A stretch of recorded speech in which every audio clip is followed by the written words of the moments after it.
race fans to championship weekend at Homestead Miami Speedway. Picture-perfect day, temperatures around 78 degrees, going for around 80. Fans pouring into the Homestead Miami Speedway as everyone awaits a new series champion. Carnival! Is it going to bring out the yellow? It is! Chad Frankenfield, your winner at Auto Club. He's got him! Here comes the finish! They're going to be side by side! He got him! Oh my gosh! How cool would it be for Ethan Burrell to be able to win the season finale, get his first win of the season, and get a championship to boot? Rutgers going to Homestead, a must-win situation. It comes true today.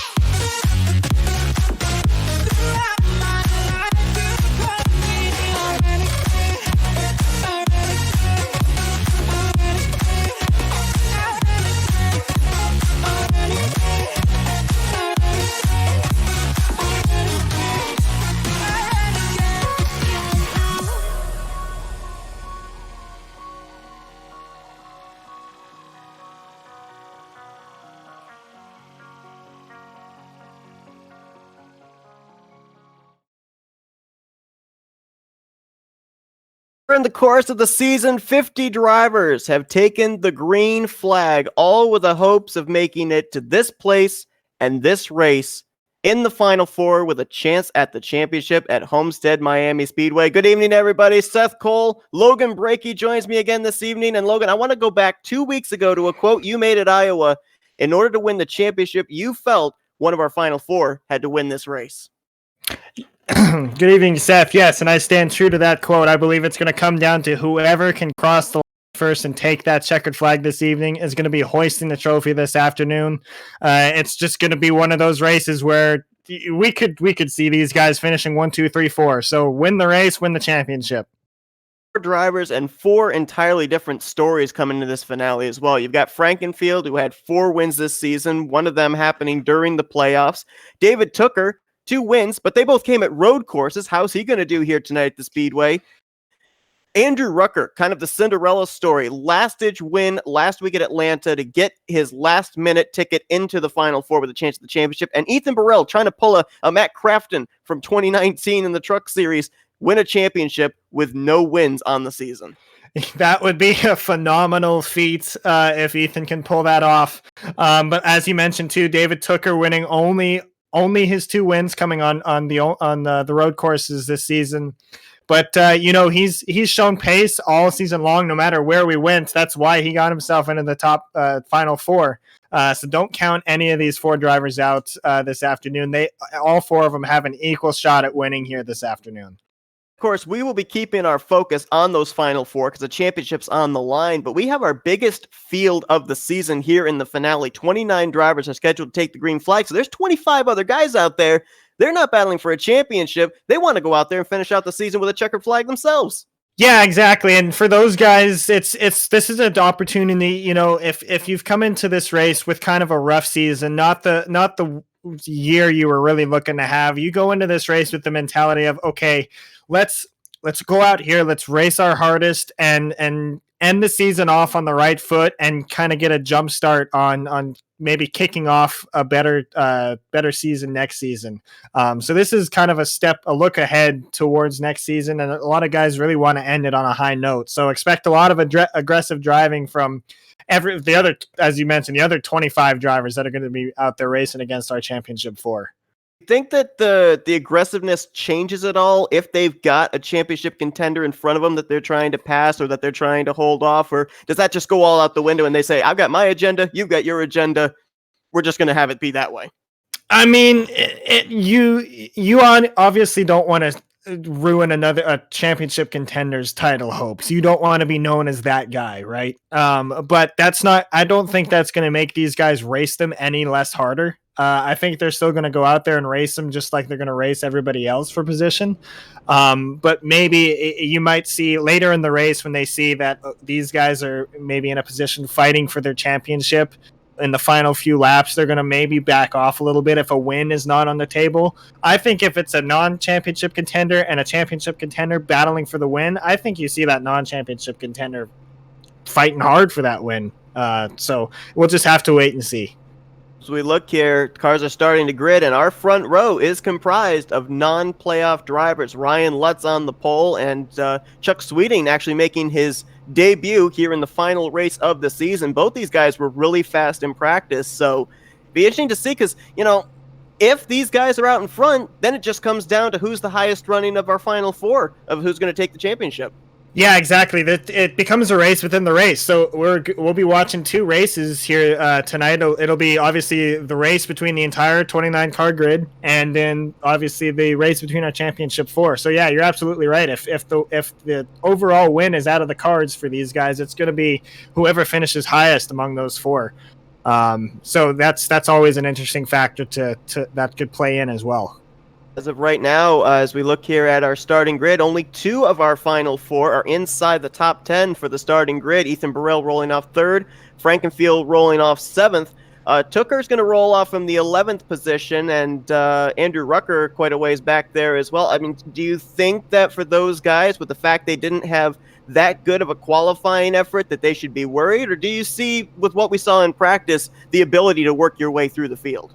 Yeah, I never judge a driver's speed based on their qualifying time, Seth, because so many factors go into putting in a good hot lap in.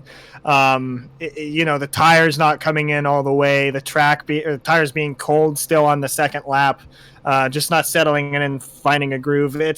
Some guys just are not good at hot lapping, myself included. They're better in a race scenario, and obviously these 4 drivers are great racers. Andrew Rucker is in the final 4. He's the starting furthest back out of these 4 guys in 13th. So I don't think starting position has really any factor here. It's just a matter as if they can survive the start, get through any early trouble, and get their way up to the front. On a more solemn note, whether you're a sports fan or not, there's just certain sports icon names that you recognize. Kobe Bryant was one of those names, and yesterday the world was shocked and saddened to hear that the NBA legend, along with his 13-year-old daughter and 7 others, were lost in a helicopter crash in California. Kobe Bryant was 41 years old.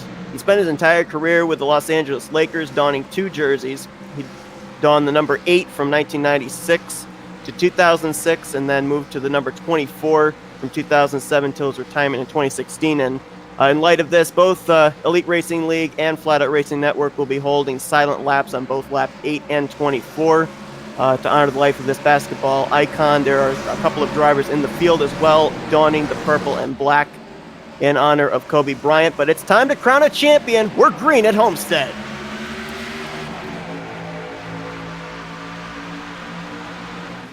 Really good, really slow start it seemed for Ryan Lutz as Ethan Burrell makes an early move to the inside. He just hit, I don't know if he spun the tires or what, but Ethan Burrell was all over him on that green flag, Seth. I'd also point out that in terms of this finale with the final 4, no bonus points carry over from the last round, no bonus points count as far as laps led or anything. It's whoever of the final 4 finishes the highest in the running order. And right now, Ethan Burrell says, hey, can this be the final lap? Because right now, he is the highest in that second position. Yeah, absolutely. And he's going to be wanting info from his team, his spotter, like where are the other 3 guys? How aggressive do I need to be? Can I ride around? Can I maintain? And this is going to be the case for everybody. Can I ride around? Can I maintain? Do I need to go? Am I good where I'm at? Like where's my competition here? How am I doing? That's the big thing that you got to do, like big picture racing here for these final 4, just to find out where your competition is at. And so far, we've been able to complete 1, now 2 laps under green. And, we were kind of looking at this like Iowa, where we were watching them spinning and wrecking in practice, and then they hit us with long green flag runs. Maybe, just maybe, we're going to be in for one of those things. And if that's the case, then these guys have to think about, all right, green flag pit stops. When do I pit? When my competition pits? Yeah, it's going to be a toss-up, really, because Homestead is one of those tracks you come to where green flag runs happen quite a bit, and they're usually pretty long. But from what we saw in practice, the track looked pretty slippery there off of turn 2. I'm shocked we got through the first couple laps here so clean. I don't think we'll get an early green flag run here. I can't imagine these guys will get through the first 20 laps without somebody going for a ride off of 2. Andrew Rucker, you mentioned, started from the 13th position. He's already climbed to 11th, now trying to take the 10th position away from Logan Shea. If he succeeds in doing that, all 4 of our final 4 competitors would be up inside of the top 10. Right now, Burrell in 2nd, Frankenfield 5th, Tooker in 9th, and Rucker in 11th. And in terms of like long run speed, I didn't see a whole lot of our final 4 out there turning multiple laps. They were out kind of running qualifying laps. So with that being said, you kind of wonder if any of these guys in the long run, we might start to see them fade. Yeah, it's going to come down to tire management because they're going to go away hard and away fast here. It's things go very smoothly. You seem to maintain your pace, and then the next corner, bam, the tires are just gone. So it's all going to be a matter of who can maintain their tires the best if it comes down to a long run. And if they're able to, we're going to see the same thing we saw at Iowa, where they're just going to be able to blitz their way up through the field and get their way to the front before the next cycle of pit stops and or a caution. But right now, everybody seems to be running down in at least the 2 lower grooves, but we saw a lot of drivers trying the top side, trying the middle line in practice. So maybe if rubber gets laid down in those grooves, we may see them being used later on as this battle for 4th going on between Frankenfield and Campbell. Ooh, Campbell almost put a bumper to the back of the 31. I'm sorry, Frankenfield almost put a bumper to the back of the 31, trying to get by. But, of course, big picture racing. You got to figure out how aggressive do I want to race this guy, because the last thing I want to do is end up on the end of a tow truck hook and be out of this championship hunt. Yeah, exactly. And it's tough to kind of lay back and take it easy at the start of one of these races, especially when you've got a championship on the line. But you just have to. There's 90 laps here. We're only 7 laps in. You kind of let the rubber come into the track, let your car get settled, figure out where you're fast, figure out where your car runs the best, and then let the race come to you, and then really go at it here once you've got all that figured out. We're on lap 8, so we're going to have a silent lap here in memory of Kobe Bryant.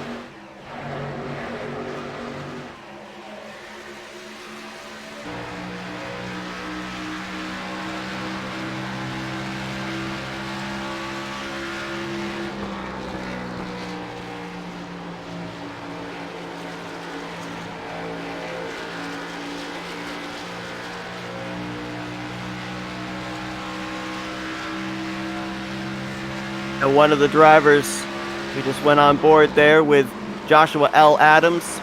He's one of 3 drivers, I believe, that are running Kobe Bryant tribute schemes. The other one's the 3 of Scott Haney and the 13 of Vincent Isabella, who right now is the highest of those in that 7th position. Good run so far for him.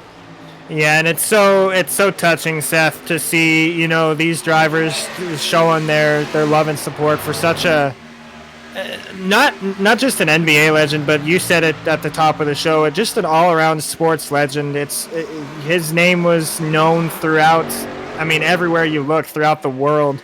Obviously, it hits some harder than others, those that were a big basketball fan and a fan of his, but everybody just as equally affected by such a tragic event and a tragic loss, losing both him and his daughter, both so young. Absolutely. I can tell you that growing up, I was not really a Lakers fan, but there's just guys, even if they're on a team that you don't particularly like, that, at the end of the day, you've got tremendous respect for them in the way that they play the game and everything. And Kobe Bryant was definitely one of those. We had a lead change. Ethan Burrill out in front in that clean air, and I think it's pretty clear what his agenda is. Go to the front, stay at the front. Yeah, absolutely. He's showing tremendous pace here early. Not able to roll away from these top 3, but he's out of the final 4. He's definitely showing the most pace between those guys right now. Chad Frankenfield, though, lurking back there in 4th place. He's kind of just running his own line, letting the track come to him. He's going to be looking to close up on that gap here shortly. Frankenfield just got around Jared Campbell, and actually Campbell seems to be falling back a little. After Frankenfield got around him, Frankenfield pulled away, and now Campbell's under fire from Joey Bailey and Vincent Isabella. He was actually, Campbell, one of the guys I saw out there running long runs, and so I was kind of expecting to see that car come to life here as we've been able to run 12 laps under green, but as of right now, it doesn't look like that car is handling quite the way he wants it to.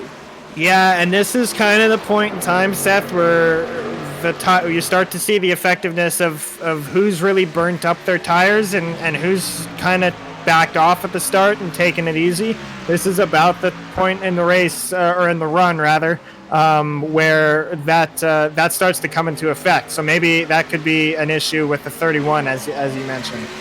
Tooker starting to close in on this battle as well. And, we mentioned the fact that he has 2 wins this season, but they came at road courses. He won the photo finish at Tsukuba, and then he won during the playoffs at Watkins Glen. So we haven't really had him as a forefront runner at the speedways. You got to wonder if that gives him a little bit of a disadvantage against guys like Burrill and Frankenfield. Perhaps, yeah. But again, in this situation, he's just going to do everything he can. I mean, he's run well at all the speedways up to this point. So I mean, it's not doesn't go to say that we're counting him out here, but you're right though. It definitely puts him at a little bit of a disadvantage compared to his competitors. But I think he'll put on a strong showing here this afternoon, especially in the later run. Right there, Vincent Isabella might have gotten run up the track a little bit there by Tyler Riggs. That opens the door for Andrew Rucker to make a move, and boy, big run there for Joshua Adams. He's actually going to go to the inside of Rucker. That is a battle for 10th. Andrew Rucker's got himself in a hairy situation here. They got really close off of turn 4. I thought maybe that one of them was going to catch the outside wall, but they all got through there pretty unscathed. But Rucker's got to just make his way through here as clean as he can and get into maybe some cleaner air so he could start running his own line. Was it a wise man once said, in order to finish first, you have to first finish. So keep the car in one piece is the goal for these guys, especially in the first half of this race. Chuck Sweeting has now worked his way by Ryan Lutz up to second. Got to wonder how much pressure he's going to try and put on Ethan Burrill. And if you're Burrill, right now you got Frankenfield a little ways back. If the 26 does put a challenge on you, how hard do you race him, or do you maybe just try and slot back into third behind the 66? Well, yeah, and we talked about it at the top of the show. That's a new face for Ethan Burrill, at least in this series. He's never raced against him before. This is Chuck Sweeting's first race in this series, so he doesn't know how he's going to race. So if you're Ethan, right now, Ethan needs to just keep doing what he's doing because he's not really under any pressure. But once Chuck gets to his back bumper, if he gets to his back bumper, if I'm Ethan, I'm going to kind of play it safe here early on and see how he's going to race me, because the last thing you want to do is get junked in a battle for the lead 18 laps into a championship race. Got a caution. I think the 6 of Logan Shea may have spun. I'm seeing his name going down the running order. That's the 64 of Rucker involved as well, Seth. Oh, man, one of our championship 4. There he is. Nose into the boy. That's... No, I was noticing after he had lost the position to Adams, I noticed him starting to fall down. I think he'd fallen down as far as 14th. I'm not sure what happened to him, but boy, we're going to go back and certainly try and find out. Yeah, it's tough to say. I don't know what happened there. He took a big lick on the inside wall. It looks like they just go in for the same space on the straightaway. Obviously, the room wasn't there. It was off turn 2, and boy, yeah. It's hard to tell if he took the air off the 6 or what, because it looked like he moved up, the 6 moved down, and they looked like they were both out of shape. Netcode or what? Yeah, it really did. I don't maybe like netcode, but I'm not certain. Yeah, the good news, the silver lining for Rucker. I was worried that he made impact with that inside wall with his nose. It looks like he hit it pretty square on the left side. So I don't know if there'll be any engine damage to that. There might be, but I think it could have been a lot worse. We'll have to wait and see. Most of the impact, just from the live look, looked like mostly was to that left rear. I think the left front got a little bit, but not nearly as much as the left rear did. So I think you're right. He might be okay in terms of the engine power, but we'll have to wait and see. The bad news right now is, with him sitting on pit road, he's losing a lap to the leaders, so he would have to rely on another caution, potentially a lucky dog, to get back into contention. Right, yeah, and I'm trying to take a look and see kind of the RPMs he's cranking here, but he's got his car shut off in pit roads, and that's a good indication of what kind of engine damage do you have. For those who don't know, if you're in the B car or the Xfinity and the Cup car, if you're cranking at 2,000 RPMs, you've got a good engine. So that's kind of your benchmark to know if you've got engine damage or not. And so that's what I was looking for, but his car is shut off right now. It'll know a player or Pocono winner is going to stay out and probably lead a lap here, as it looks like the battle off pit road was actually won by Chuck Sweeting. Ethan Burrell came out second.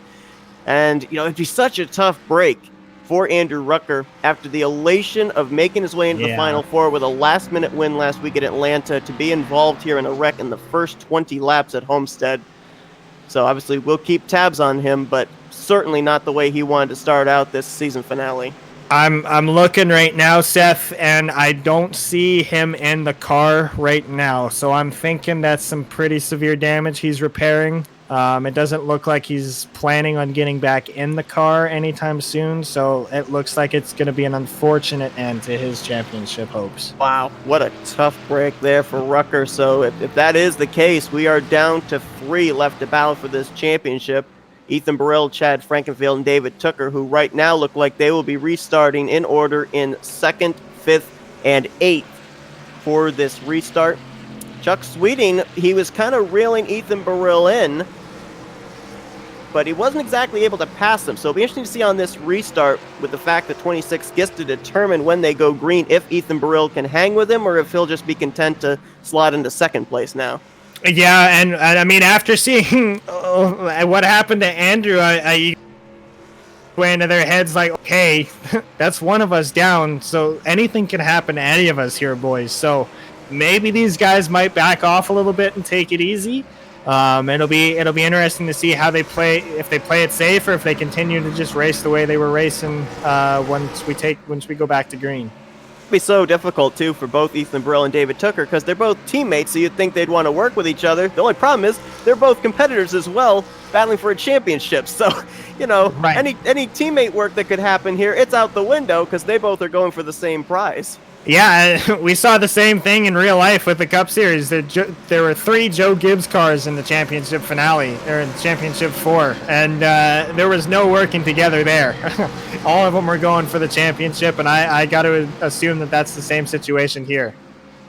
Looks like Chuck Sweeting will take the inside line here for this restart, with Burrell to his outside. Ryan Lutz and Jared Campbell will make up row 2, Frankenfield and Bailey in row 3. Then Tyler Riggs, David Tooker, Joshua Adams, and Vincent Isabella are going to be your top 10. As we look at the running order right now, currently trapped 4 laps down is Rucker. So I think we can safely say his championship hopes are over. Mm-hmm. And I believe we have a total of 23 cars currently on the lead lap. I believe Logan Shea actually is multiple laps down too, getting some repairs done. I think he got the biggest impact actually between the 2 cars at that inside wall, so obviously he may be done for the evening as well. Flag set to come back out on lap 23 of 90. Still a long ways to go, but we ran a good chunk there under green. We'll see if we can go back into another long green flag run. David Tooker, the furthest back in the field among all of the chasers, although not that far back being said. He's only back in P8. It's pretty comfortable position for him here. He gets away cleanly, as do the rest of the final 3 now. And a battle brewing for the moment for the championship between Burrell and Frankenfield, but now Campbell has entered himself into that. And as they come off turn 4, we're going to take our final silent lap here on lap 24.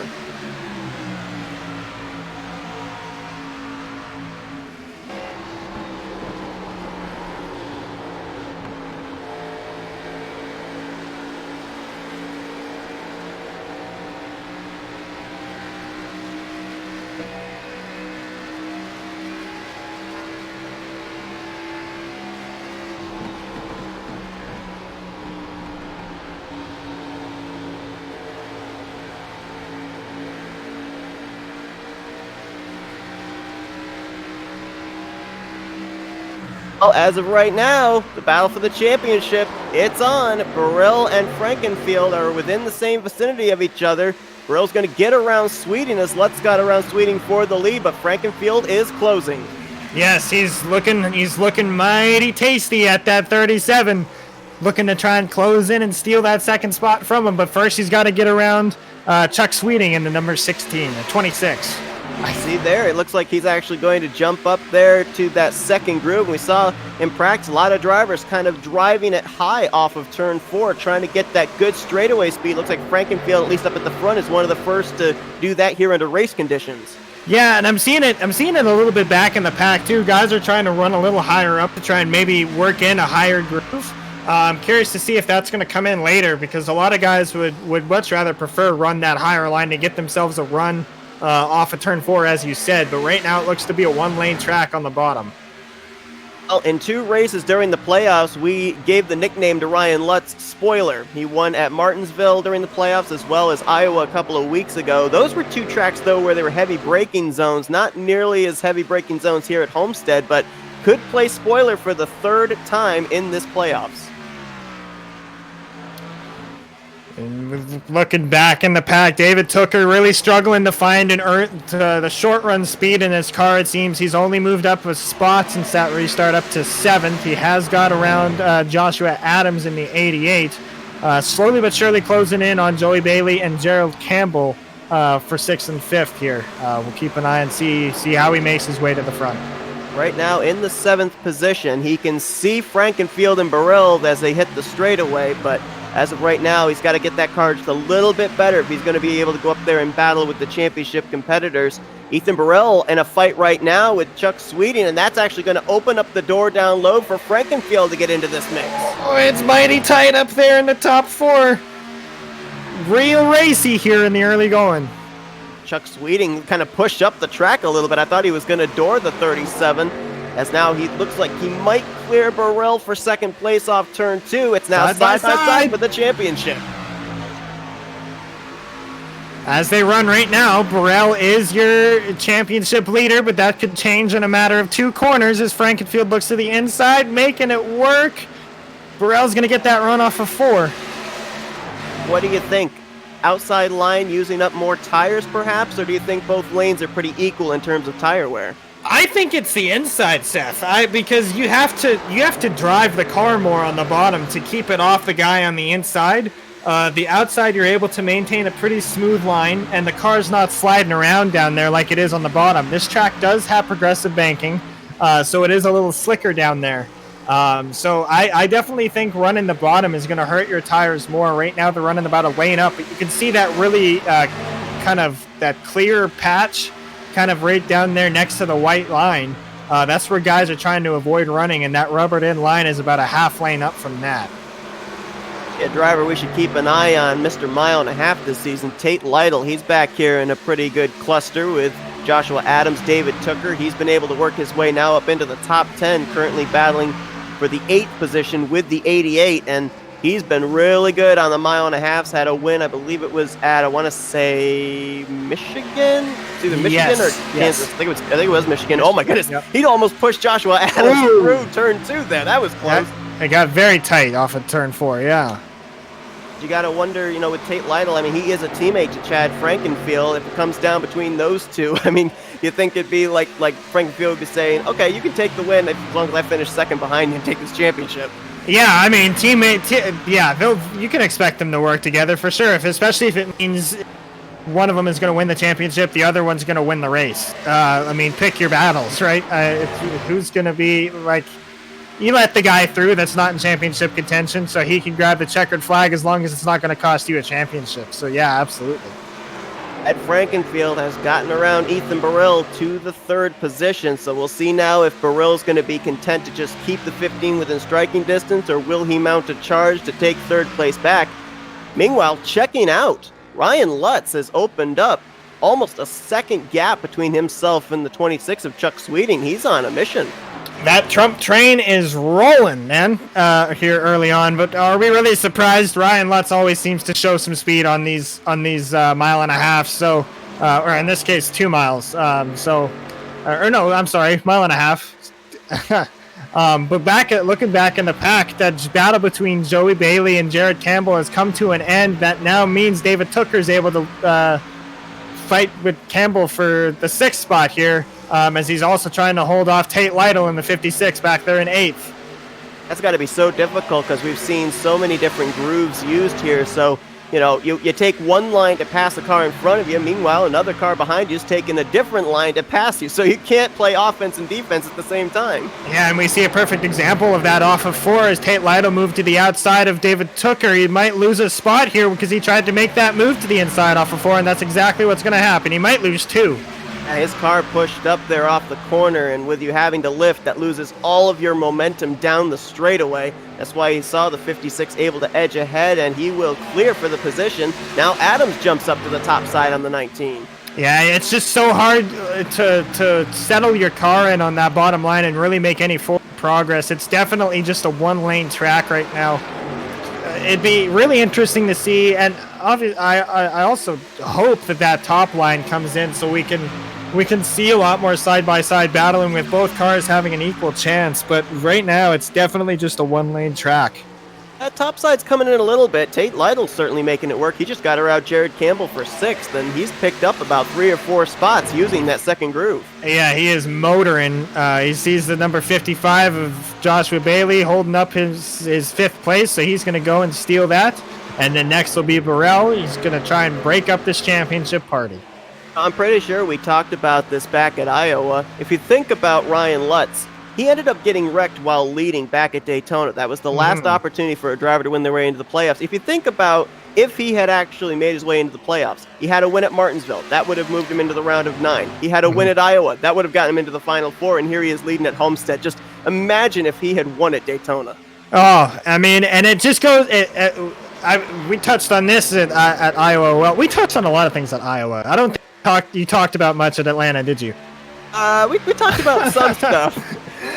But yes, you're absolutely right, and we talked about it before. It's luck has a lot to do with how you get into the championship hunt, and Ryan Lutz just ran out of luck at Daytona because he's had the speed of a championship contender.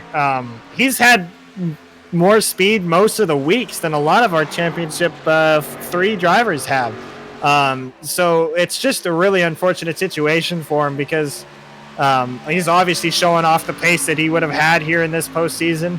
But he's going to be hungry to go back and get it next season for sure. I believe that our first and only caution up to this point came out around lap 17, lap 18. These drivers have now been out on 19-lap-old tires. So it'll be interesting to see when they decide to come to pit road, because my assumption is they would probably only have to make one green flag pit stop from here to the checkered flag. You wonder if maybe they would split up this green flag run of when they'd make that pit stop.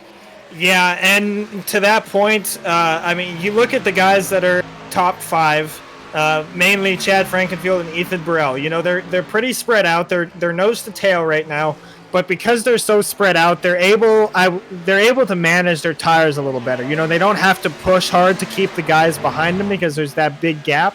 So they're kind of able to race their own race right now. But meanwhile, you look back at the situation David Tooker is in. He's in that pack of 5 cars. He's got to push and go 100% each and every lap because he's got guys breathing down his neck trying to take that 9th spot from him. Meanwhile, he's trying to keep up with the 2 guys in front of him. So you got to think he's wearing the crap out of his tires right now. So it'll be interesting to see the different pit cycles and pit strategy that these guys get on once the cycle begins.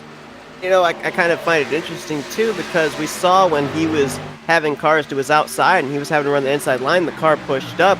I would certainly think with the aerodynamics of these cars, with him running right now in the draft at that 88, that's got to be making that tight condition just a little bit worse. Yeah, the aero push here is very real, and it tends to strike off of turn 2 and off of turn 4. And you don't really realize that you're getting that aero push until it's too late. You know, you think you're getting through the corner fine, and then you keep turning the wheel, and all of a sudden the car starts plowing up towards the wall, and you're like, "Oh, this isn't going to be good." So it kind of sneaks up and grabs you.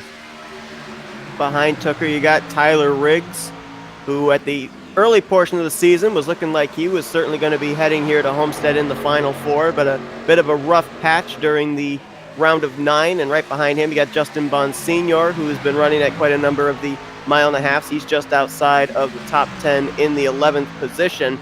If we look at a driver that's really worked his way up through the field at this point in time, I think you'd have to look at the 2 of Josh Robin. I don't think he set a lap time, and he's been able to work his way almost into the top 10. Yeah, no lap time set for him here in qualifying. Had pretty decent pace in practice though. We don't talk about him too much because he kind of just lurks in the shadows. But he's had a solid year. He's run well. He's run just outside the top 10, if not in the top 10. So yeah, he's had a good run so far. As you mentioned, starting back in 19th, he's making it, and he's got a big chunk of cars in front of him that he's looking to pass as well. So let's look at the situation here between Frankenfield and Burrill. What do you think the difference might be between fresh tires and old tires out here? Because we've seen certain tracks we go to, it doesn't really make a whole lot of difference, but then there's other tracks where it just is, it's night and day. I think Atlanta was an example last week. Yeah. So where do you think Homestead fits on that spectrum with new tires versus old tires? I definitely think it's in the Atlanta category because of the way that this track drives. It's very, the tires suck on their first lap out there. Like it's near impossible to drive on new tires. But once they come in, and for the first 5-6 laps, you can really lay down some quick lap times and make up some ground. But once they start to fall away, it becomes your patience gets tested because it becomes a very patient 4 corners to get around here on old tires. So I don't think, I don't want to get ahead of myself. I don't expect to see a whole lot of strategy come into play in terms of like outweighting other guys. I think you're going to see a lot of them pit together. But who knows here? We'll have to see what they decide to do whenever the cycle comes. Got a battle for the lead going on. A little bit of cat and mouse here. Chuck Sweden has found something. He's been able to run about a half groove lower than Ryan Lutz, and you've seen a couple of laps here where Lutz now is forced to go down to that inside. May not be the line he wants to run, but he has to make sure clean air doesn't get to the nose of the 26. Yeah, exactly. He's got to defend where that 26 is quicker, and unfortunately that means where Ryan is not quicker. And you summed it up perfectly. It's just a game of cat and mouse. They're running about the same line in 1 and 2, but in 3 and 4, Ryan is running a little bit lower than the 26 is to kind of take away that momentum that he's able to build up. And it's kind of the same situation back there between Chad and Ethan as we see a battle back there for the championship lead. You're right. Yeah, Ethan Burrill has gotten back around the 15, and here comes that 56 of Tate Lytle, who may actually, I think he's got the fastest car on the track right now. He ran about 100th faster than leader Ryan Lutz. That car's got some good long run speed. Well, and again, I got to go back to the point of when you're back in traffic, it's easier for you to save tires because you're not trying to defend against the guys that are charging hard up near the front. And I think this is exactly what's happened is Ethan Burrell's Tate Lytle's has been able to save his tires. And now that these two have burned out their tires, he's able to march his way forward and challenge these guys for their positions. I think you were focused on Frankenfield there off turn 2. He was just on the right side of the screen for me. It looked like that car got a little loose off the corner. Yeah, he had a big moment off of the corner there. Definitely something that'll make your cheeks tighten, especially if you're in a championship hunt. Now he's not only going to lose Ethan Burrill, but now he's got a non-playoff contender between himself and the 37 as his teammate Lytle will get around him for 4th place. So now Frankenfield's got to figure out what am I going to do here because it looks like the speed he had early on that restart, it's gone away. Yeah, he's not done yet, though. He's going to fight him here to try and see if he can get that spot back, but I think it's just going to do more damage to his tires. You see Ethan kind of pull away, excuse me, Tate. I can't get those two sorted out for whatever reason. Tate, pull away in turns 1 and 2 there. David Tooker's managed to get around a couple of machines. He got around Joshua Adams. I think he also got around Joey Bailey. He's now in the 8th position, trying to hold off Josh Robin, who has now cracked the top 10. So as of right now, he's at least in a somewhat manageable position, but the bad news is his closest source of competition, which would be Frankenfield's about a little more than half a straightaway ahead of him. Yeah, he finally got himself out of that pack, but I think it's too late. He's got to shoot through those tires by now. As you see Joshua Robin making a move on the inside here off of 2. And that's a perfect example of kind of the difference in tire, where just how well Robin was able to make that car stick off the corner, especially on the bottom. It's so tough to hold the car down there because of the progressive banking. So That's just a difference in tire wear at this point. Oh, the 88 missed pit entry there. Josh Adams apparently trying to come in for a pit stop, and he's going to lose a lot of time and a lot of positions because of that. And you got to wonder if maybe that was the start of green flag pit stops, but unfortunately, as you said, he did not make pit road entry. And Ryan Lutz has got his hands full right now because Chuck Sweeting not only found something on the bottom, he's found something on the top. He's going to get around to the right rear quarter panel. A good battle for the lead, and it's been brewing for about 10, 15 laps, and Chuck's finally gotten himself into a position where he can make a charge at it. If he can get back to the throttle here through the center of the corner, not quite able to do it, but he should have a good launch off, have some good straightaway speed. Does he duck low? Does he try high here in 3? Looks like he's going to try the low side. Well, he backed off a little bit there. Meanwhile, back in 3rd, Tate Lytle's driven his way up to 3rd. He's around Ethan Burrell and Chad Frank, making a charge to the front. Keep an eye up on the very top of the screen there. Tate Lytle in that 3rd spot. He was about 2.3 seconds back, and he is nearly only 2 seconds back now. That car is closing in on the top 2, and I have a feeling if he catches Lutz and Sweeting, they're going to be sitting ducks. He's going to blow right by him. Look for some of these guys to start diving on pit road. Josh Robin, I saw, was coming down pit road, so I think we're our beginning cycle here of green flag stops, Seth. Now the question is, these guys are out there. They've been out there for 35 laps since our last caution, some of them for 36 laps. I'm assuming the fuel window's open now to make it the rest of the way, so I think that's why we're seeing some of these guys hit pit road as early as they have. Yeah, and I think you're right. It could be a factor of tire wear too, because if guys have burned through their tires making charges through the field early, they're definitely going to be diving on pit road because you don't want to risk one of those tires letting go. Got to be careful though when you're entering pit road at speed here. This is a tricky pit road to get down to because you can't enter in early. Chad Frankenfield making his way onto pit road. He gets in there nice and clean, but you got to dive off of turn 4 to get onto this pit road. We saw Joshua Adams have an issue, so that could, as you mentioned, pit road could play a huge factor into the championship picture if any of our championship 3 have issues. Frankenfield, as you said, looks like he got on there relatively well, but we got to wait and see what happens with the 37 and the 19 when they make their respective pit stops. Good clean entry for Chad. You don't want to make any mistakes on pit road here, especially under green flag. Here comes Ethan Burrell now diving off of 4. Let's see. Oh, and Tate Lytle missed his pit entry as well. Yeah, it looked like he was coming in awfully hot. He kind of made a late turn off of 4. God, and that's going to cost him. David Tooker on behind Ethan Burrell. So our 3 championship contenders all onto pit road nice and safely. No issues for them. To make sure that they maintain pit speed, don't get themselves black flagged, and they should be good to go potentially to the checkers. Justin Bonsignor is in as well in the 51. I believe Levi Zelensky is on pit road as well in the 97. Now, the race within the race, what about the 66 and the 26? They've been playing cat and mouse on the track. Will they play cat and mouse as far as the pit stops? Yeah, you gotta wonder what their tires are like and what they decide to do as far as strategy. We'll have to see here. I gotta think that their cars are both so even, they gotta be playing some kind of strategy between the two of them. One of them pitting sooner than the other here. They're entering turn 4 now. Both are going to stay out. Nope, Chuck's coming in.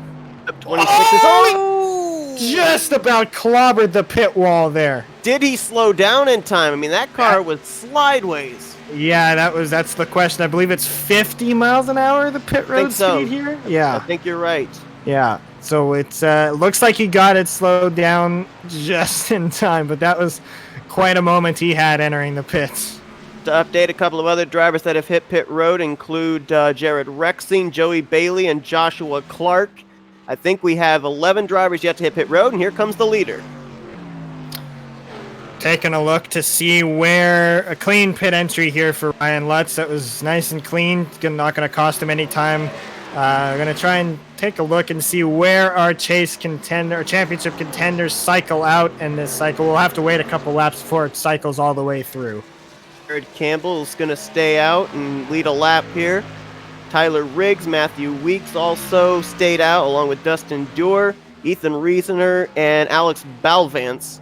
I believe they, along with Rishav Kosla, Scott Haney, and Michael Goodman, they're the last ones to hit pit road, and Campbell is coming in now, so is Riggs.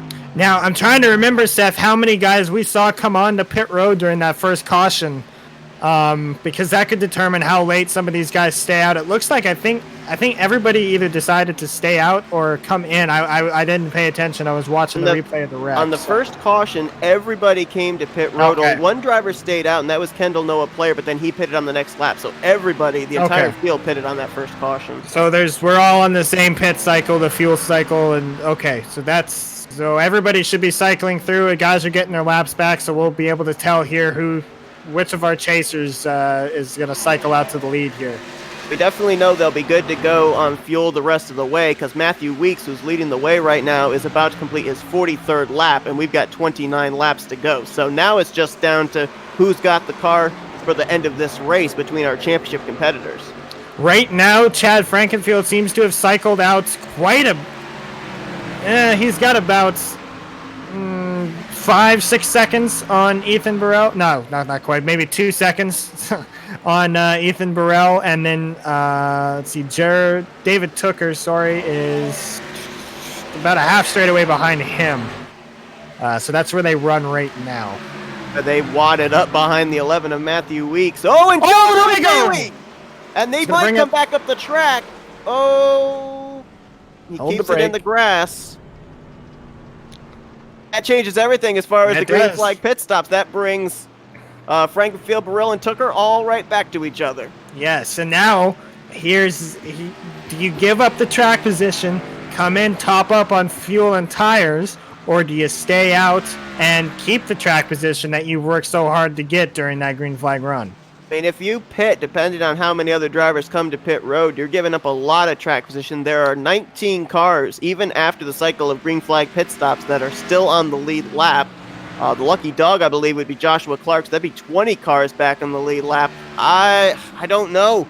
I mean, with these guys coming to pit road, it looks like Frankenfield may cycle around as the leader, Ethan Burrell in third, and Tooker in sixth. So I don't think you'd want to give up that track position. No, I don't think so either. They've all got 5 laps on their tires. They all pit on lap 58. Or within that 57, 58. So they've all got the same amount of wear on their tires. So I don't expect them to come to pit road. Take a look at what brought out the caution. A great save by Joey Bailey, and I think this all kind of stemmed from the 11 of Matthew Weeks staying out. It just wadded all the cars with the fresher tires up behind him. Yeah. He got really loose there after passing the 11. I think he just tried. I think he cleared himself, Seth, entering turn one. Just tried to move up, give himself the best entry he could, and he just barely wasn't clear, and just clipped the left front of the 11.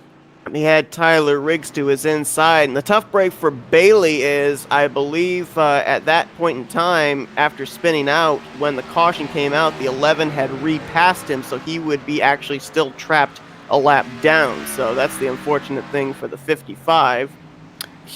But nonetheless, we're very fortunate that car didn't come back up the track. Yeah, exactly. And he is right behind the pace car, so he might get the wave around here. I don't think he'll be a lap down, but we'll have to see here. He's right behind the pace car, so I think he might get a wave around. Ryan Lutz is actually going to cycle back as the leader, which surprises me because I thought Frankenfield was running ahead of them, or ahead of the 66 and the 26, but apparently not. Fourth and seventh. I think we kind of have to wait until these guys that are going to pit so we actually know who's where. Yeah, we've got a big mix. Frankenfield, I think, pitted. He's currently scored in 5th position. We've got a big mess of cars trapped a lap down here, Seth, that are kind of separating this group. I think he's currently scored in 5th. I'm looking right now, it says that the cars that currently are on 5 laps on their tires are the 66, 31, and 26. Wow. Okay. Yes. Everybody came to pit road under that caution. Okay. All but the top 3. Yes. So the 15, the 37, And our championship 4 did all come to pit road, so they all did elect to take tires. Okay. Oh, that's interesting. Apparently, they felt that was 5 or 6 lap that they had been out there. But they wanted to get the fresher rubber. Yeah, and see, and in that situation, it's totally okay because remember they're only racing 2 other guys tonight. They're not racing the field. So they all came in. They all came and got tires and topped up on fuel. So no harm, no foul for those guys. They might have lost a spot or 2 on pit road or gained a spot or 2, but in terms of the big picture, that was a smart move. You know, especially if you're David Tooker, you see your 2 competitors come on the pit road. Why not come on the pit road and top up on tires? Because it's going to pay dividends in the long run. According to the way it's showing it right now, that the remaining 3 in the championship would line up. It'd be Frankenfield 7th, Burrill in 10th, and Tooker in 12th. But of course, as you said, it's the battle within the battle. Mm-hmm. They're just battling each other for the championship. That means there's going to be 2 cars between Frankenfield and Ethan Burrill, and when we get the green flag with the lights out this time, we're going to be having, I believe, about 20 to go? 21? Yeah, 22 to go. 22. And we saw back on that last run that Ethan Burrill seemed to have a little bit longer run speed than Frankenfield. Do you think 22 laps is enough time for him to reel the 15 in? Yeah, yeah, I think so, because that was about when we saw them kind of start to battle initially. That last run was about 40 laps, and it was about halfway through that run that we saw those 2 start battling. It's just I'm anxious to see if David Tooker can find some short run speed, because that's what he needs right now. He's right behind Ethan Burrill, right in line behind Ethan Burrill. But he's going to have to put together some short run speed if he wants a chance of getting by these 2 and giving them a shot at the title. A couple of updates of drivers that had issues there on the green flag pit stops. Tate Lytle still in the lead lap in 9th. Joshua Adams still in the lead lap in 16th, but I do believe the 26 of Chuck Sweeting did get penalized for speeding on pit road as he's a lap down. The 3 did not get going, Seth. Sorry to jump in front of you there. The 3 checked up the entire outside line. Chad Frankenfield got away, but that cost that cost Tooker and Burrell a bunch of time. And Burrell's now going to try and get to the inside as Frankenfield and Lytle have already cleared, and that 3 car out there has not been up at the front all night long, and obviously we can see why, not able to approach the corners nearly as well as these other guys. The 88 car killed the wall off of 2. There's a lot happening to 2. Oh, there goes Tooker! That is another of our championship. Saved it. Is it going to bring out the yellow? No yellow. Not yet. He's trying to see if maybe he can bring it out. No, he's going to roll away. Oh, that's such a tough break for the 19. He is praying for a caution right now. As up front, it is Ryan Lutz, Jared Campbell, Tyler Riggs, and how about 4th place, Ethan Riesener, who had that runner-up finish back, I think it was at Auto Club, to Chad Frankenfield. I mean, a great run for him here this evening. Again, really been showing he can get it done on the speedways and en route maybe for another top 5 finish. So now it's a little bit of breathing room now for Burrell and Frankenfield unless another caution comes out. It's now a 2-horse race. It's an unfortunate scenario what happened to Tooker just then, but if you're Frankenfield and Burrell, it's almost a sigh of relief because they only have to worry about each other. There's not a third party that they have to worry about now. So it's a 2-horse race, and it's 1 car separating those 2 horses. Right now, that 1 car is teammate Tate Lytle to the 15, who we saw had that great long run speed on that last green flag run. We'll see if he's got anything here in these final 19 laps, but would he right now maybe be trying to play a little defense for the 15, hold the 37 at bay? The key word you said there was teammates. So yes, I definitely think we're going to see a little bit of defensive driving here from Tate Lytle. I don't expect him to go after Chad here because Chad's in a position to win himself a championship. And Tate, I think, is going to do everything he can to make sure that happens as Ethan Burrill brushes the wall just ever so slightly off of turn 4. Talk about a caution, putting drivers up in a position they weren't in this whole race. Ethan Riesener there in 4th, but how about Tyler Riggs? He spent most of this race just either inside or outside of the top 10. Now he's up in the 3rd position. Gerald Campbell, too, benefited immensely from that. He's running up there in 2nd, trying to chase down Ryan Lutz. But yeah, great turn of events for Tyler Riggs and Ethan Reisner. Where did he come from? Less than 20 laps to go. Right now, Lutz chasing his third checkered flag of the season. Frankenfield and Burrell, they're the remaining two at the moment to battle for the championship. And looks like the 15's catching up to the back bumper of the 86. Now he's got to make a decision of, how do I pass Ethan Reisner? And I got to hope my teammate is able to help me out here as well. Yeah, well, it looks like he's trying to send Tate. Well, I thought maybe he was going to give Tate Light.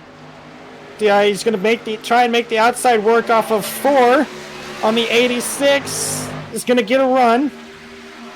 Not going to be enough. Here comes Lytle looking to the inside of his teammate here into turn 1. If he makes that move work and gets alongside, that opens up the door for Ethan Burrell to maybe challenge to the inside. Frankenfield trying to go around the outside of the 86. Looks like he's going to make it work, and he may have a train following him here in the 56 and the 37.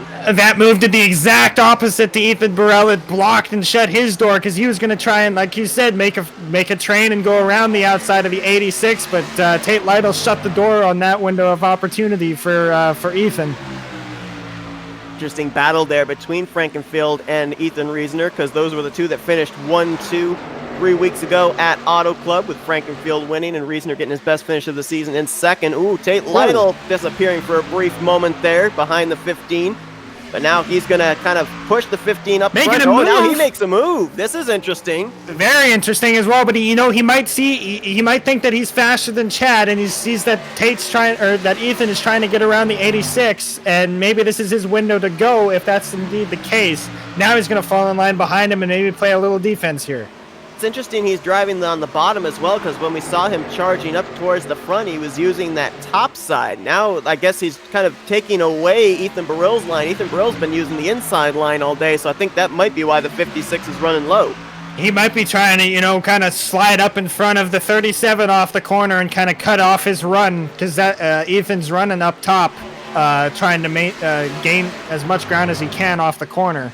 So the 56 sliding up in front of him each and every corner is going to kill all of the 37's momentum. Maybe make like a Ford Mustang wall as well and take away any options Ethan Burrell has in the corner. Little Ford versus Toyota action going on here. Good thing up at the front, you got a Toyota currently trying to run away from a Ford. Lutz and Campbell, they're just going for a checkered flag. They don't care what's going on behind them in that battle for the championship, and that battle's starting to close up a little bit. Campbell was pulling away, but that gap's closed down to almost 0.6 of a second now. And what I'm starting to see, Seth, is it looks like Tate's maybe trying to put a little draft on Chad, trying to get him to pull away on the straightaways. We see him; he's diving to the bottom. I don't know if these two are going to actually be working together here. He's really trying to get by him. This could hurt Chad. What Ethan Burrell's able to do in this corner, of course, we know at the speedways, with it being so draft reliant, you get side by side, and that slows you up a lot and allows drivers behind you to reel you in. And that's what Ethan wants to keep seeing is, yes, Tate, make that move to the inside. Slow him down. Give me a hole.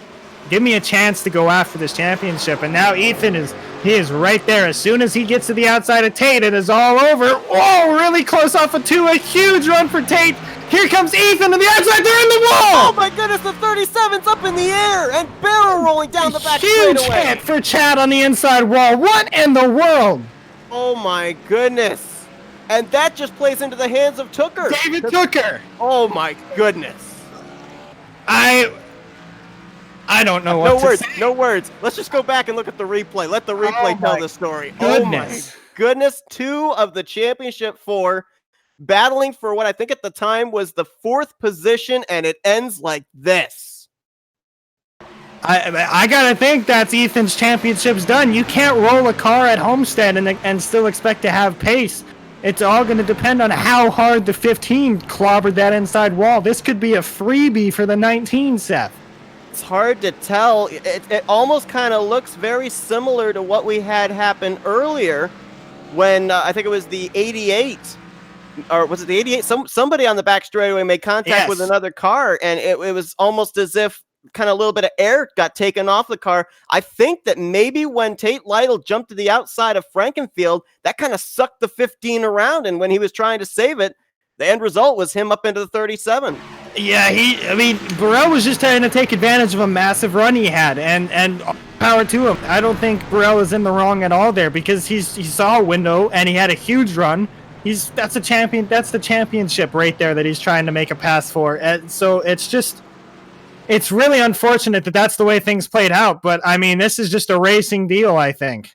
I definitely agree. We'll take a look at the helicopter cam, and more importantly, not really much opportunity for either of these drivers to recover because we're going to be restarting with less than 10 laps to go.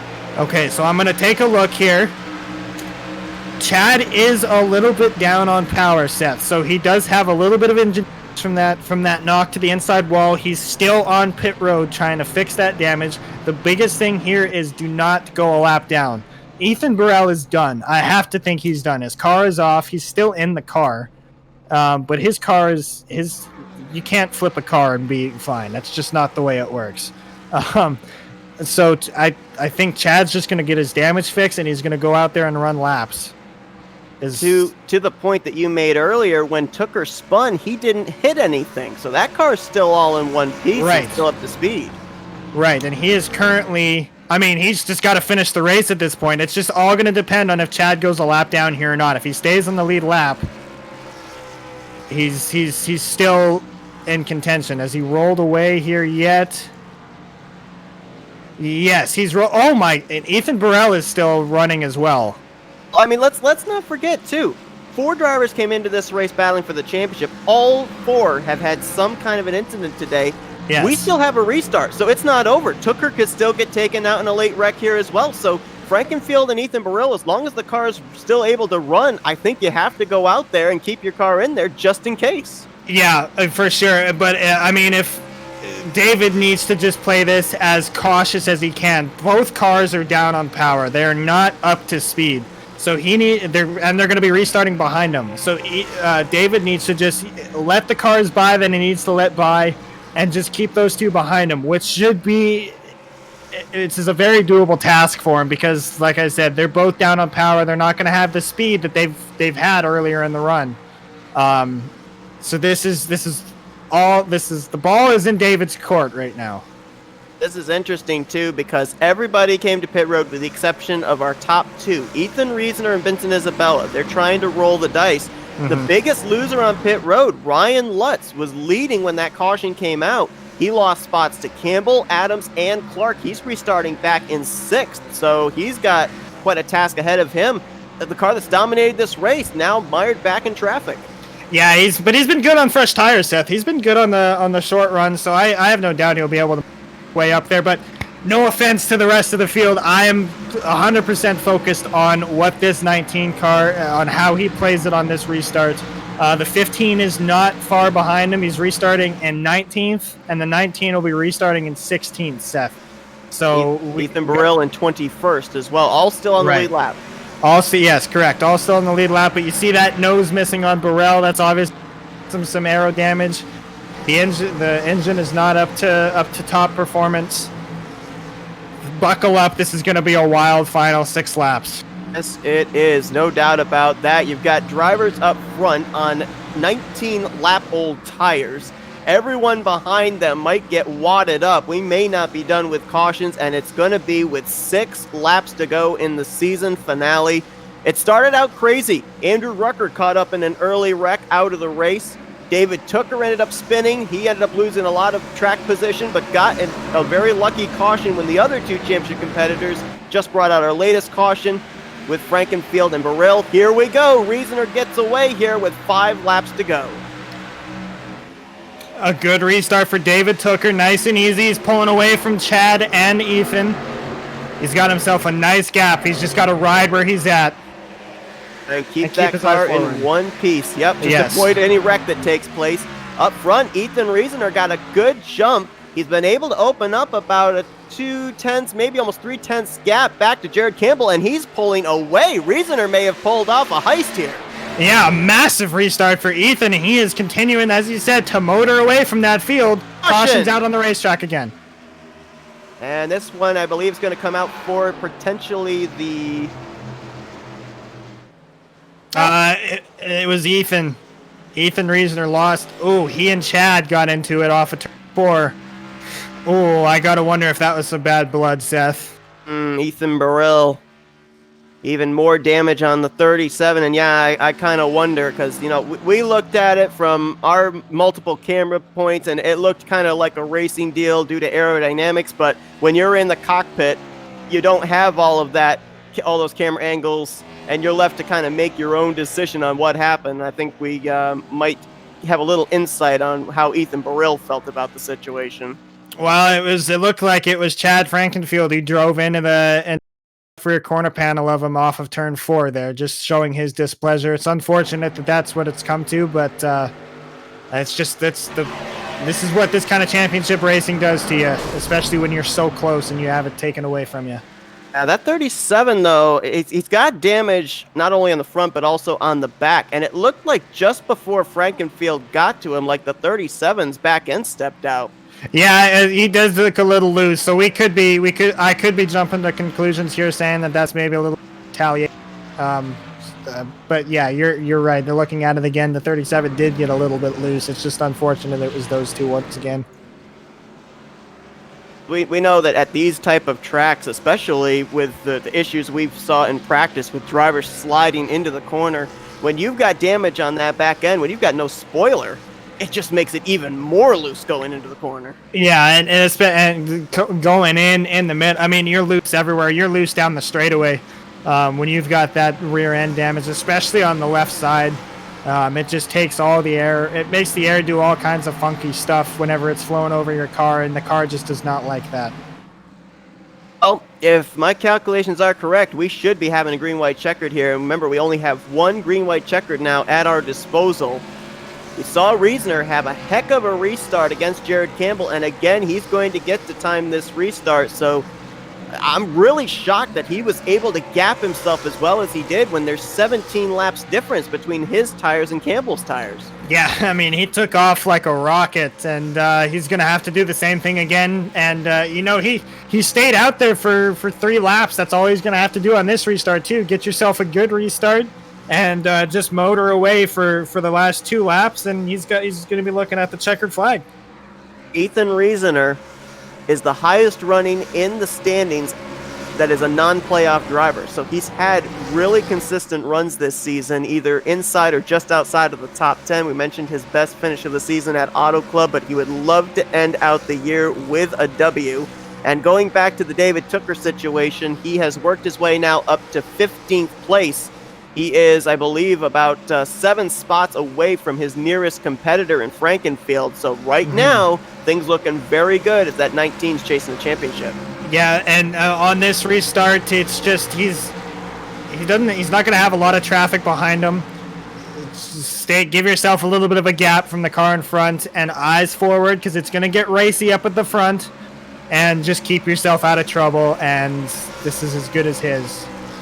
To document too, that last caution between Ethan Burrell and Frankenfield, the first one put Chuck Sweeting back in the lead lap. Rishav Kosla was the free pass car in this, our latest yellow. So that puts us now with, I believe, 22 cars on the lead lap. And I believe, actually, we only got 23 cars still running in this race. Ethan Reasoner in for the restart of a lifetime against Jared Campbell, but he's got to wait a little bit longer. Lights are still on the pace car. So what's got to be going through his mind right now? Well, I'd just do the same thing you did last restart, because, like I said, he was driving away for those 3 or 4 laps we were under green. So if he does the same thing here, he should be having a pretty comfortable gap to his lead, and this checkered flag is as good as his. About the early stages of this race, all 4 of our championship competitors were running up inside of the top 10. Right now, the top 14 are non-playoff drivers. How drastically this race changed. And we are getting set to find out. More than likely, it'll be a non-playoff contender that will finish out the season with the final checkered flag. The question is, who is it going to be? You got Reasoner, who's on older tires. Campbell on fresher tires. So is Joshua Clark there.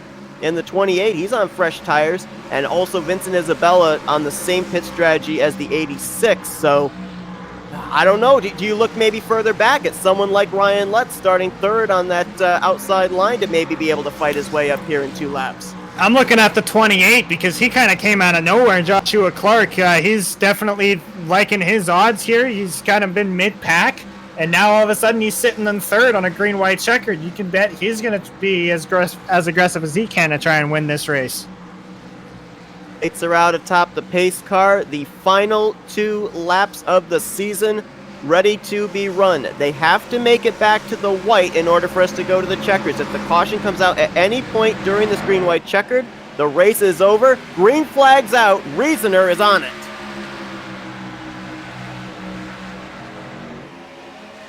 Another good getaway for Ethan Reasoner, and looking back in the pack, David Tooker, a nice clean restart here, all by himself, got a couple cars around him, but no pressure from anybody around him. He's just got to get around 2 more times. Campbell looked awfully loose there off of 2, may have lost a little bit of ground, about a little less than 0.2 of a second between himself and the 86. Reasoner off 4, looking for the white flag. He will see it. We will race to the checkers, about 3 car lengths in hand over Campbell. No pressure, no pressure from behind from the 31 for the 86. Just got to get through 2 more corners. And the same. Take third from Clark. He's going to make it work. Ooh, little contact, and Clark's around to the back straightaway. Out of trouble. David Tooker is by the wreck. He's entering turn 3. All by. No pressure for David Tooker. They're wrecking in front of him, though. And out of 4 at Auto Club, a bridesmaid. Today, a bride. Ethan Reasoner wins at Homestead.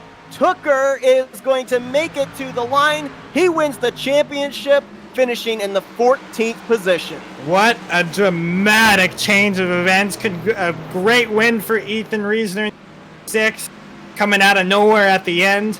And David Tooker, who was spinning and dead last not 15 laps ago, is your champion for this season. Unbelievable.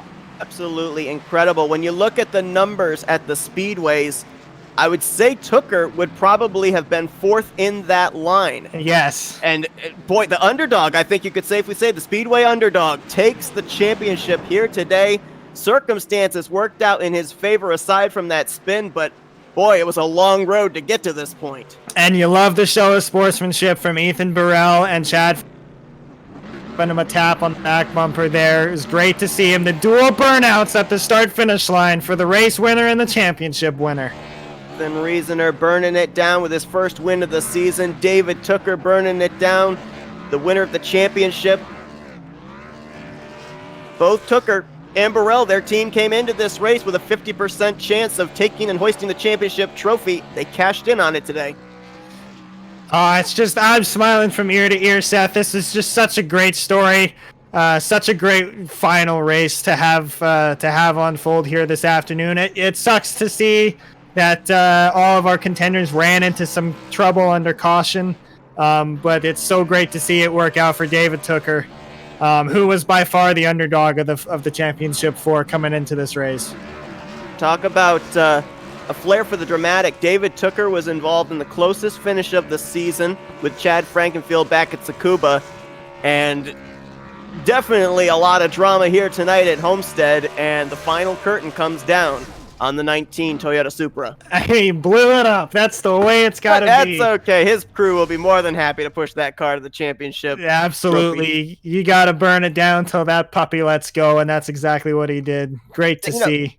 And let's document the call there by Ethan Reasoner as well, because he was out there on 17-lap older tires and somehow was still able to find the grip, find the speed to pull away on those final 2 restarts. That was a gutsy call. It was, but it was a don't have anything to lose call either. You know, it's the final race of the season. You're not racing for anything but a checkered flag. I loved the call. That was fantastic, and it paid off for him. Way to go! He had the short run speed, and you know what? He didn't have to worry about having the fresh tires, because fresh tires were so bad on the first couple laps while they were trying to get heat into him. He didn't have to worry about that. He could just put the hammer down and go. Absolutely. Boy, and I think the finishing results may have been a little bit off because of that green-white checker, but I'm not 100% certain. Ethan Reasoner, though, we know for certain is the winner. Campbell in second. Ryan Lutz, I mean, the last guy that wanted to see those late cautions was Ryan Lutz, because he kind of had this race in the bag, but then lost some spots on pit road. He was able to battle back for third place, but it was a contact, I think, between himself and Joshua Clark that caused that issue on the back straightaway, but still a podium run for him. Riggs brings it home fourth, Tate Lytle in fifth, but you look on down through the remainder of all these drivers, and these are guys we didn't talk a whole lot about today. Rexing pops up in the top 10 late for sixth. Matthew Weeks, he was the guy that was trying to run strategy during the green flag pit stops. He still gets seventh. Josh Robin in eighth. Alex Balvance, I think that was his first time in the top 10, and it takes place in the closing stages, and they've got David Tooker listed in the 10th position. I said he was 14th, but he actually finished 10th in the finishing results to take the championship. Yeah, good. Crazy to see. I mean, Alec Balvan started 28th. He was started second to last, the penultimate position, and ended up driving his way up to 9th. So a great run for him. The rookie Chuck Sweeting, he showed really good pace early on, got into a little bit of trouble about midway through the race, rather. He brings it home 11th. Haney there in 12th place. He was off the pace on one of those restarts, but he gets a top 15. Richard Hines, another guy. Michael Goodman. I mean, we didn't talk about these guys, and they got great finishes to end out the season. And, Ethan Burrell, 15th, Chad Frankenfield in 18th, but they did what they had to do, stayed out just in case. We had those two incidents take place on the final lap. If Tooker had been involved, Burrell or Frankenfield could have moved by and stolen a championship away. So, close but no cigar. Still, though, at least they kept themselves in contention. And man, they gave it their all every lap of this race. And the incident between them was just an example of that. Like neither one of them was going to back off and give the other an inch. And that's just what you have to do going for a championship. We saw it in real life a couple years ago. Carl Edwards and Joey Logano. It's a similar situation. And it worked out against Carl Edwards' favor, but it's the same situation here. You got to give it 110% going for a championship, and that's what those two did. Look down through the remainder of the finishing results, and of course, another of our championship four found heartbreak early this evening. Andrew Rucker involved in an early incident with Logan Shea. Wasn't even able to make it into the second half of the race, but still a great accounting of himself here overall in the season, being able to get the win last week at Atlanta to make himself, put himself in a position at least here to be in the Final Four. So certainly nothing to be ashamed of for Andrew Rucker. Yeah, he's got to look at as disappointed as I'm sure he will be this afternoon and maybe for the coming week. So he's got to walk with his head held high, because he rose to the occasion in the clutch scenario at Atlanta in a must-win. He was second to last in points going into that race. He was not going to make it in without a win, and he rose to the occasion in a clutch scenario, and he got it done in Atlanta to lock himself into the Final Four. And he had a shot at the drop of the green flag at winning a championship, and it just unfortunately just ran into some bad luck there early on. We're going to get some driver interviews here. We're going to start here with the third place finisher, Ryan Lutz. And it's Logan and Seth up in the Flatout Racing Network studios. You got us? Yes, sir. Well, it looked like maybe you were going to play the spoiler for the third time here in the playoffs, but those couple of late cautions kind of seemed to cost you. I mean, what was going through your head when you saw that yellow come out with about 8 laps to go? To be honest with you, I really didn't know. I knew Jared was going to try to do something to beat me off pit road. I knew the call was to come to pit road. Obviously, it didn't play out that way, but I knew the safest call with the amount of laps I led in the day. I thought that tires were going to be the answer, and I knew he was going to – if I did 4, he was doing 2. If I did 2, he was doing 4. So it was really just a roll of the dice. I thought 4 was going to be the way to go, but they kept wrecking, and there was really no way to get heat in them. So it was really just hang on with what you got. I want to go back to that long green flag run after the first caution. You and the 26 were having a heck of a battle there, and it looked like you were kind of doing some mirror driving there, trying to take away his line when he was on your back bumper. How difficult is it to split your focus, look out the mirror at the competition behind you, see what line they're running, and then focus out your windshield and make sure you're hitting your marks? That's pretty tough. I've always been known to be better when there's someone right behind me, because I am pretty good at defensive driving. I've really always been, but I don't know. I was really trying to learn in the beginning of the race when he was on me to learn what not to do towards the end of the race to win the race. So I really felt like if we could really be aggressive with blocking and taking away his line and moving up the racetrack and moving in the middle of the straightaway, that we could see really what I needed to do towards the end of the race to defend the bottom or the top, depending on what worked towards the end of the race. So that's really what I was doing. I was trying to wear his stuff out, and I think I did for a little bit, and he kept putting the pressure on. It was awesome racing with him. That was the first time I ever really ran against him, so it was a lot of fun. Ryan, early on, you were in a pretty heated battle there, kind of late into that first run with Chuck Sweeting. Was this your first time racing against him? I know he's new to this series. Did you have any idea of what to expect from him whenever he was up there battling you for the lead? Yeah, that was my first time racing against him. I knew he was a clean driver because really everyone in the lead is. But I knew he was aggressive. I knew he didn't have anything to lose, and I knew he would do anything in his power to win the race. The same vice versa for me. I'd do anything in my power to win the race, and I knew it was going to be hard. I knew Ethan was going to be aggressive in the beginning and really learn and try to get a good gap enough to ride. But I knew once we ate him up, he would kind of let us go and run for his championship. So it was a lot of fun. It reminds me of Charlotte when me and Jared went at it, but it was a fun race for sure. Last question here before I turn you back over to Seth. You played spoiler at Martinsville, and you had a big opportunity to do it the rest of the playoff races each and every weekend. Did the thought ever enter your mind, and was it at all confidence building going into next season that the kind of pace you showed in comparison to, especially this afternoon, in comparison to the championship four? Is that at all confident? Does that instill any amount of confidence in you and even motivation going into next season? Just showing off what kind of pace you had in comparison to those guys fighting for a championship?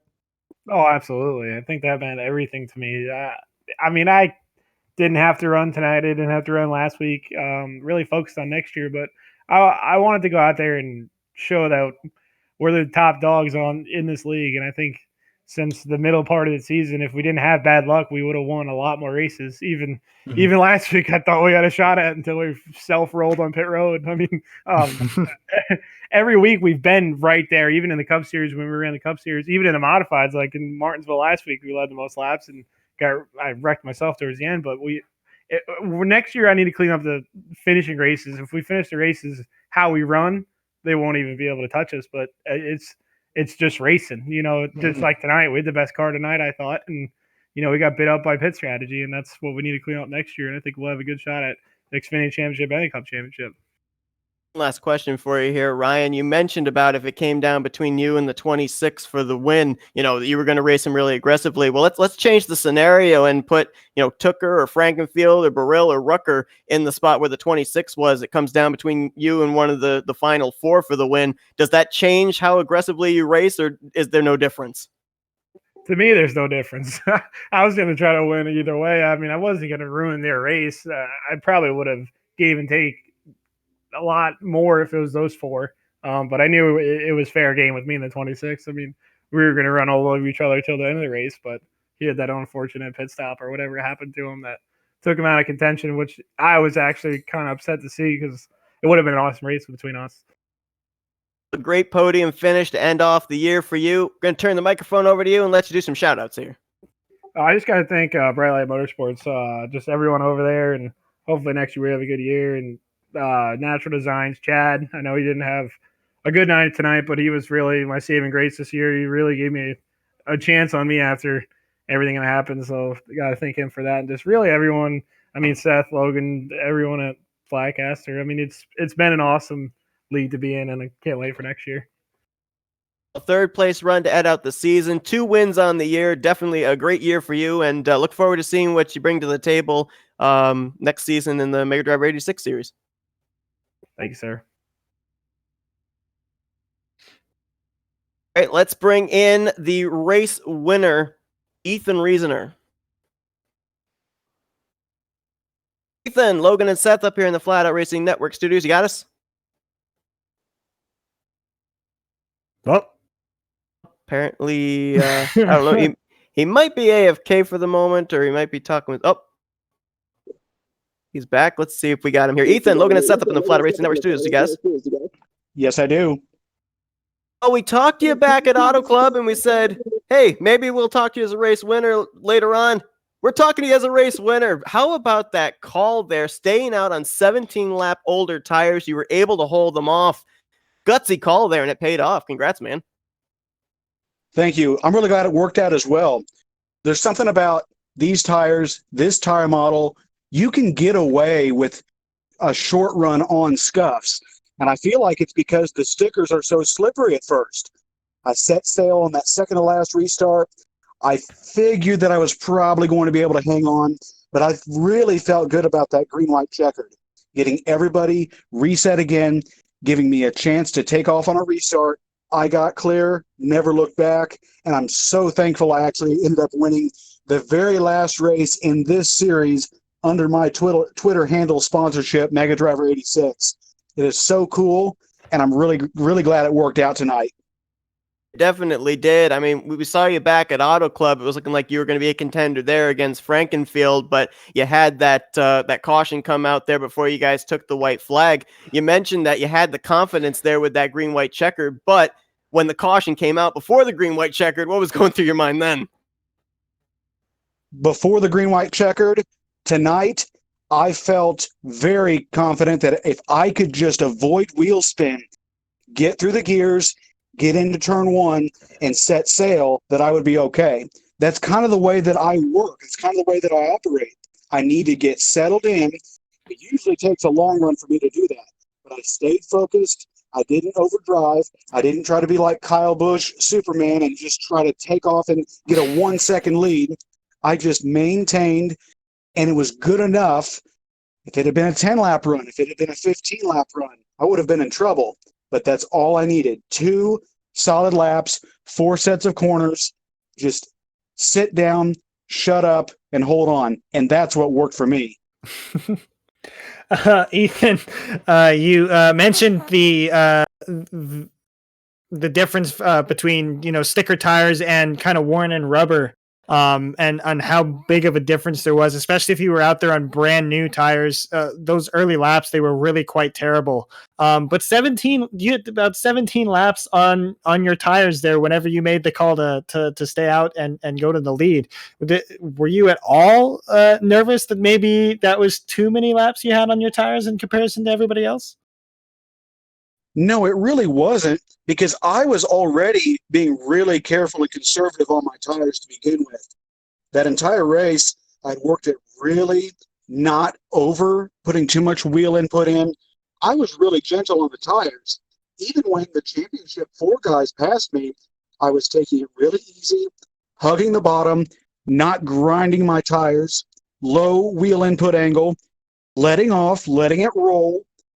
That's what preserved my tires, and that's what gave me the confidence to stay out. I knew that if I absolutely had to hustle, I could. And that's why it worked out for me. I was so gentle during that 17-lap run because I understand how to make these tires last. You guys, I went back through the Atlanta replay from last week. Everybody was amazed that I could stay out those extra 10 laps. And it was just because I was very gentle. That's what gave me the confidence. I knew I still had good tires tonight. We were certainly wondering, with the long green flag runs, who were the drivers that were out there conserving. I think we definitely got our answer here this evening. We're going to give you the opportunity, turn the microphone over to you, and let you do some shout-outs here. Thank you very much to Elite for letting me sponsor this series, this specific season. We won't be able to do the next season, but I'm glad that,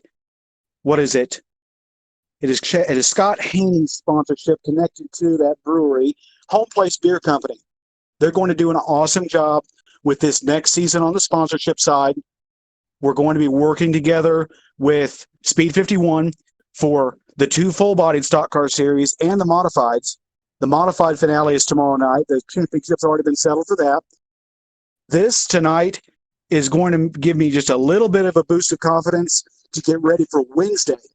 Wednesday, you're going to have Chad. You're going to have, I believe, Tucker as well, and Gerald Campbell, who finished second to me tonight. All 4 of us had good moments. Some of us had bad finishes. All four of us had good moments, and all four of us are going to be really tough to beat on Wednesday. And I'm looking forward to that Wednesday Cup race as well.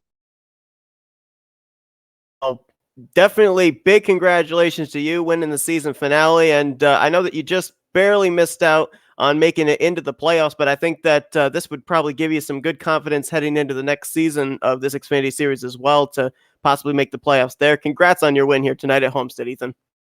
Thank you so much, guys. Congrats. All right, and last but not least, let's bring in the champ. 10th place was all he needed, David Tooker. David, it's Logan and Seth up here in the Flatout Racing Network studios. You got us? Yep, I got you guys. Man, I kind of want to go through some of the emotions of some of the highlights you had here in this race. Go back to that spin that you had on the front straightaway. No caution came out. At that point, were you thinking, oh man, I'm out of it? Like, there wasn't any moment where that wasn't going through my mind. Once I was spinning down the track, I was like, this is it. It's over this way. But luck really played on my side, I guess. I feel bad for the other guys that were competing for the championship. They got caught up in some accident, and I feel really bad. I don't want to win it like this, but I worked my ass off for this to say. Quite the underdog, if I may add. I'm not really that good at the ovals, so to come here and finish where I did I guess I'm happy, to say the least. Logan and I were talking about that. We're saying, with your 2 road course wins, you're probably the underdog at the speedways. With that being known, what was your strategy coming into a speedway with the championship on the line? I knew I was going to have to do some practicing for sure, for one, to start off. Obviously keeping myself out of trouble was one of the bigger worries.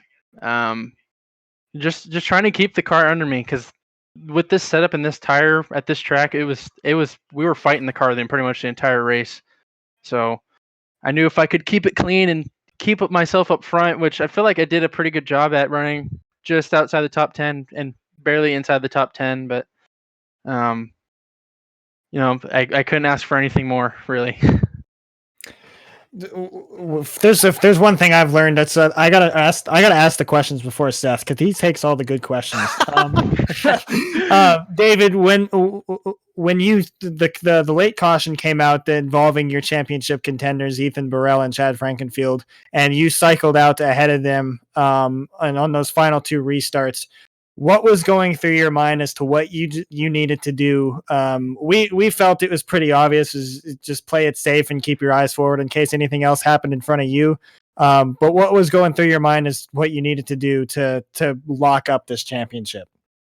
Well, like you said, at the end of the race, they got caught up in that wreck, and actually Ethan Burrell is my teammate, so I was feeling bad, and I was heartbroken for him, because I know how hard he's been working. Went winless in the regular season, so I knew this race was going to be big for him if he won it.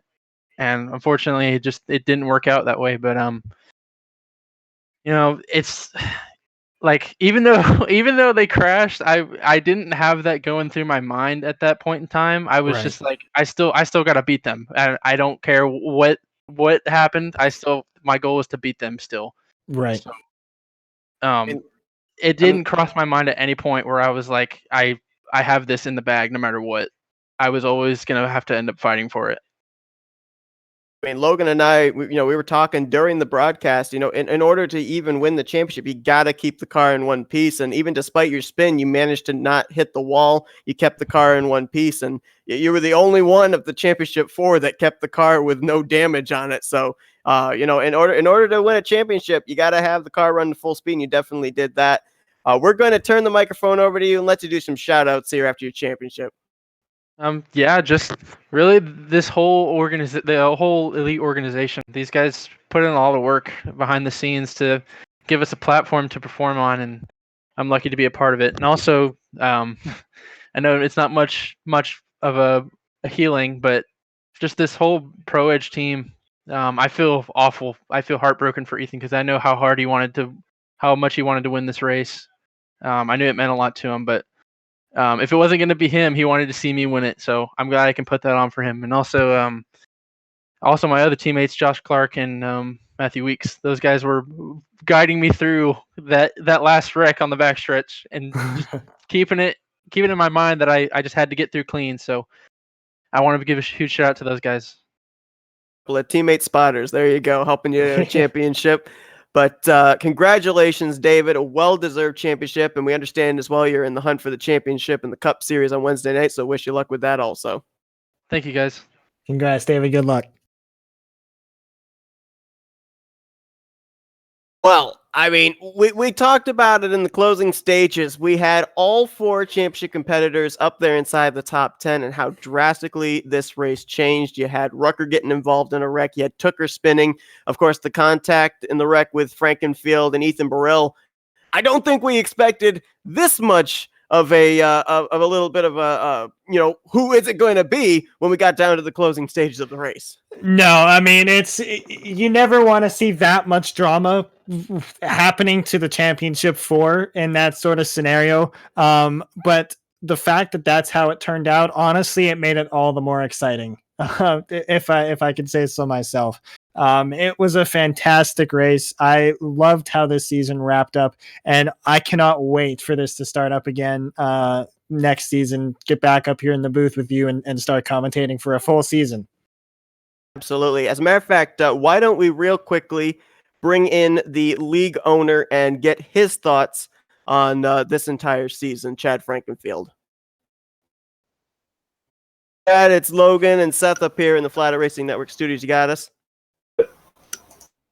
Obviously, we know that you've got, the heartbreak there of that incident that took place between you and Ethan Burrell battling for the highest playoff driver for that championship. But we wanted to get your thoughts as a league admin and your thoughts of not only the finale, but just this whole season overall. I mean, the racing's been fantastic. I thought as the season went along, we gained a lot of momentum as a league. I thought the racing got cleaned up. I thought guys did a good job taking care of each other. And all in all, I thought it was a pretty good season and something to build on, obviously, going into the next season. Definitely. We saw some guys here in the later on in the season kind of come to the forefront, like Ryan Lutz, Ethan Reasoner, and they were non-playoff contenders. So I would kind of think that your outlook towards next season, you're going to probably see a lot more drivers competing for those limited number of spots in the playoffs. Yeah, it's gonna be tough.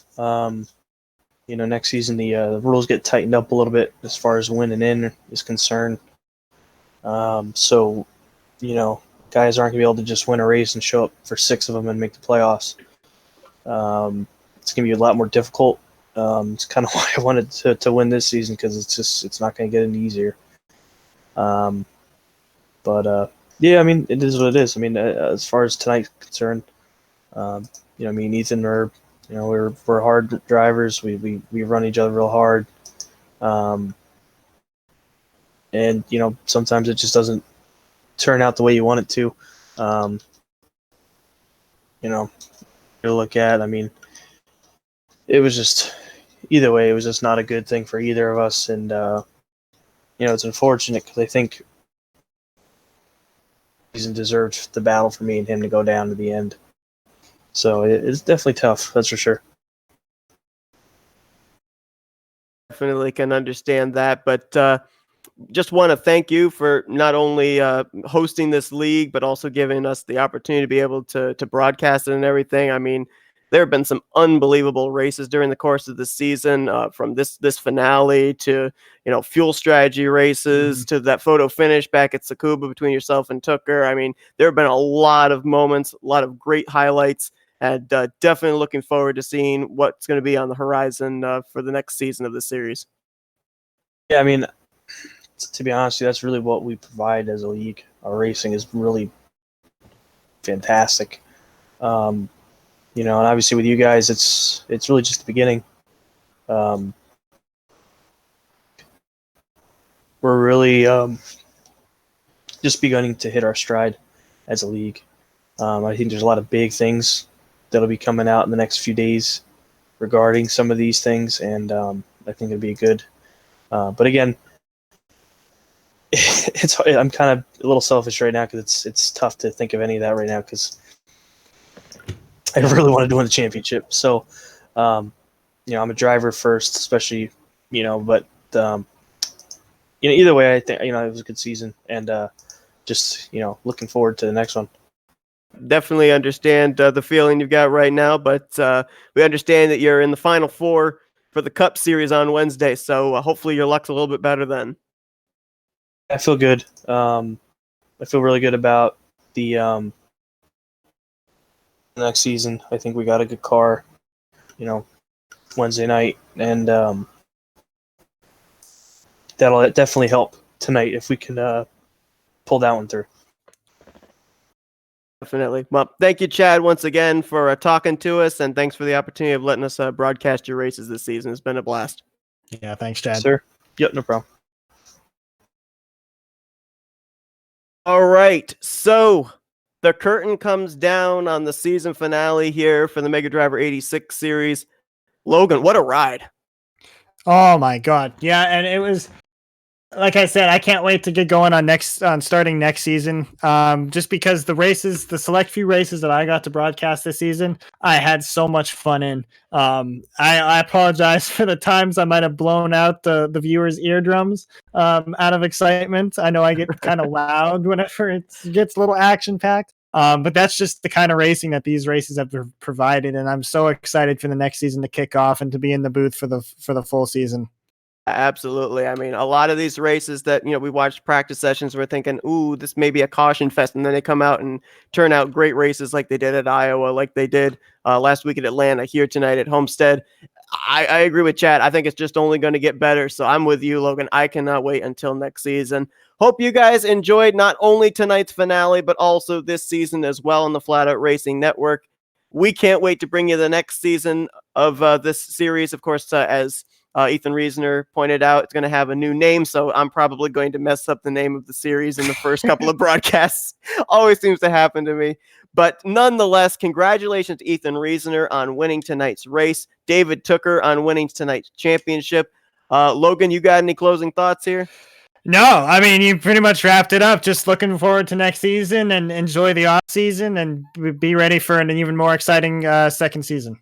Absolutely. So thanks everyone for tuning in. We will see you guys next season rather, here for the Xfinity Series of the Elite Racing League. You've been watching another production of the Flatout Racing Network.